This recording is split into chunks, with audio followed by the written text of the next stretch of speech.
police सेवा को सम्मान जनावाई कलाकार मैंने एकाठी कि जो नमन कार्यक्रम जो प्रथा यहाँ चतुर्थ वर्ष में पाद देवाक जाऊँगी एथर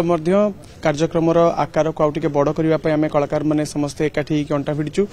एथर अनेक सेंसिटिव जिनस आम मंच उपर देखापी चेष्टा करूँ जमी आपण मैंने जानते अनेक सफलता एथर पुलिस को मिली एथर मंचरे आम राम मंदिर रे घटी गोटे अंधुणी मार छुआ को जिते किडनैप कर नहीं जाइथिला जमती सेंसिटिव वे रे पुलिस बहुत तत्परतार सहित से छुआटी को माँ सहित पुणी थे एकाठी करथिला तो एमती अनेक सेंसिटिव जिनस आम मंच उपर रिक्रिएट करूँ एवं ता सहित विभिन्न नाटक विभिन्न डांस परफॉर्मेंस पाखापाखि 30 रु ऊर्ध्व सिने स्टार्स सुपर सिंगर्स समस्त आसिक एकाठी हेबे अनेक बॉम्बे कलाकार आसबार प्लान अच्छी चेष्टा तो अच्छी सब प्रभु का आशीर्वाद और जमी दर्शकों आदृति सब बेले मिली एथर नमन को समस्त भल पाइबा मिलिबो एवं एति जणैदेवाई चाहिए पड़ियाटी गोटे लिमिटेड सीट्स रहिबो किंतु